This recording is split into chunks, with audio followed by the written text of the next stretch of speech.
ସଂକ୍ଷେପରେ କହିବାକୁ ଗଲେ ଯେକୌଣସି ପରିସ୍ଥିତିରେ ଯେଉଁମାନେ ଦକ୍ଷତାର ସହ ଏବଂ ବିଜ୍ଞତାର ସହ ଠିକ୍ ଜିନିଷ ପସନ୍ଦ କରିଥାନ୍ତି ସେମାନେ ହିଁ ବାସ୍ତବରେ ଶିକ୍ଷିତ।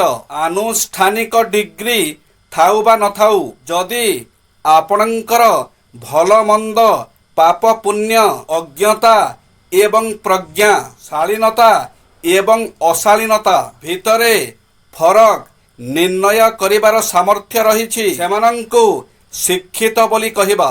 ଯେ ସବୁ ଠିକ୍ ପ୍ରଶ୍ନର ଉତ୍ତର ଜାଣିଥାଏ ତାକୁ ଆମେ ଜଣେ ବିଶେଷଜ୍ଞ ବୋଲି କହିପାରିବା। ଯଦି କୌଣସି ଲୋକଙ୍କୁ ରାସ୍ତା ଓଳାଇବା ପାଇଁ କୁହାଯାଏ, ସେ ଏହି କାମଟିକୁ ଛୋଟ ବୋଲି ନ ଭାବି ଆଦର ଓ ନିଷ୍ଠାର ସହ କରିବା ଉଚିତ। ଲୋକମାନେ ଯେତେବେଳେ ରାସ୍ତା ବଦଳାଇବାକୁ ଚେଷ୍ଟା କରନ୍ତି, ସର୍ବପ୍ରଥମେ ସେମାନେ କଥାବାର୍ତ୍ତା କରିବା ବନ୍ଦ କରିଦିଅନ୍ତି। କିଏ ଆମକୁ ଭଲ କହିଲେ ଆମେ ଭଲ ହୋଇଯିବାନି, କି କିଏ ଆମକୁ ଖରାପ କହିଲେ ଆମେ ଖରାପ ହୋଇଯିବାନି। ଆମେ ନିଜେ ଯାହା ତାହା ହେଇକି ରହିବା। ସବୁବେଳେ ସୁସ୍ଥ ରହିବାର 20ଟି ନିୟମ। ସକାଳୁ ଉଠି କମ୍ ଗରମ ପାଣି ପିଇବା ଉଚିତ। ପାଣି ସବୁବେଳେ ତଳେ ବସିକି ପିଇବା ଉଚିତ। ଅତି କମରେ 32 ଥର ଖାଇବା ଚୋବାଇବା ଉଚିତ। ସକାଳେ ସର୍ବଦା ପେଟ ପୂରା ଖାଇବା ଉଚିତ। ସୂର୍ଯ୍ୟୋଦୟ ପୂର୍ବରୁ ଜଳଖିଆ ଖାଇବା ଜରୁରୀ।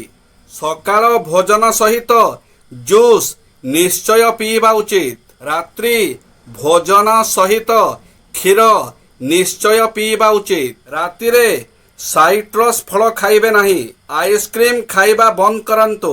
ଥଣ୍ଡା ପାଣିର ବ୍ୟବହାର ଅଳ୍ପ ପରିମାଣରେ କରନ୍ତୁ। ରାତିରେ ସବୁବେଳେ କମ୍ ଖାଦ୍ୟ ଖାଇବା ଉଚିତ। ଖାଦ୍ୟ ଖାଇବାର ଘଣ୍ଟାଏ ପୂର୍ବରୁ ପାଣି ନିଶ୍ଚୟ ପିଇବା ଉଚିତ। ରାତିରେ ଲସି କେବେ ପିଅନ୍ତୁ ନାହିଁ। ସକାଳେ ଜଳଖିଆ ଖାଇବା ପରେ କିଛି କାମ କରିବା ଜରୁରୀ। ଅପରାହ୍ନ ଖାଇବା ପରେ କିଛି ସମୟ ବିଶ୍ରାମ କରନ୍ତୁ। ଖାଇବା ପରେ ସର୍ବଦା 500 ପାଦ ଚାଲନ୍ତୁ। ରାତ୍ରି ଭୋଜନ ପରେ ବଜ୍ରାସନ ନିଶ୍ଚୟ କରିବେ। ଖାଇବା ପରେ ଅତି କମରେ ବଜ୍ରାସନ 5ରୁ 10 ମିନିଟ୍ କରନ୍ତୁ। ସକାଳେ ଉଠିବା ପରେ ଆଖିରେ ଥଣ୍ଡା ପାଣି ଟିକେ ପକାଇବା ଜରୁରୀ। ରାତିରେ 9ଟାରୁ 10ଟା ଭିତରେ ଶୋଇଯିବା ଉଚିତ। ସରୋଜିନୀ ନାଇଡୁ ତୁଳସୀ 2 ପତ୍ରରୁ ବାସିଲା ପରି ପ୍ରତିଭାର ପରିପ୍ରକାଶ ତାର ପିଲା ଦିନରୁ ହିଁ ଜଣା ପଡ଼ିଥାଏ।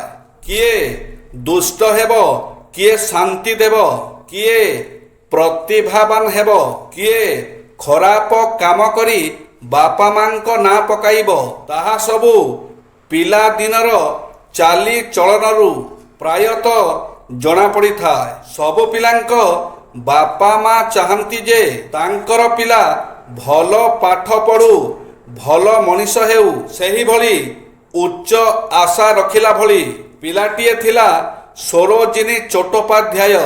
ସେ 1897 ମସିହା ଫେବୃଆରୀ 13 ତାରିଖରେ ଏକ ମଧ୍ୟବିତ୍ତ ବଙ୍ଗଳା ପରିବାରରେ ଜନ୍ମଗ୍ରହଣ କରିଥିଲେ। ମାତ୍ର 12 ବର୍ଷ ବୟସରେ ସେ ମାଟ୍ରିକ ପରୀକ୍ଷାରେ ପ୍ରଥମ ସ୍ଥାନ ଅଧିକାର କରି ସମସ୍ତଙ୍କୁ ଚମତ୍କୃତ କରିଦେଇଥିଲେ।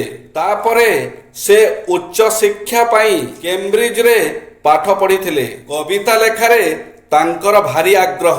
ଘରେ ଏକାକୀ ଥିବା ସମୟରେ ସେ ସର୍ବଦା ଗୁଣୁଗୁଣୁ ହୋଇ କିଛି ନା କିଛି କବିତା ସେ ଲେଖି ପକାଉଥିଲେ। ଏଭଳି ଚରିତ୍ରକୁ ବଳବତ୍ତର କରିବା ପାଇଁ ଅବଶ୍ୟ ତାଙ୍କ ମା ତାଙ୍କୁ ବହୁତ ପ୍ରେରଣା ଦେଇଛନ୍ତି। ମାତ୍ର ତାଙ୍କର ବାପା ଓଘରନାଥ ଚଟ୍ଟୋପାଧ୍ୟାୟ ଝିଅ ଏକ ବୈଜ୍ଞାନିକ ହେଉ ବୋଲି ଚାହୁଁଥିଲେ। ଝିଅର କବିତା ରଚନା ଆଦିକୁ ବାପା ବହୁ ବିରୋଧ କରୁଥିଲେ। କାରଣ ଝିଅ ଭଲ ପଢ଼ିବ, ବୈଜ୍ଞାନିକ ହେବ। କିନ୍ତୁ ଫଳ ଓଲଟା ହେଲା। ଜୟ ଶ୍ରୀ ଜଗନ୍ନାଥ।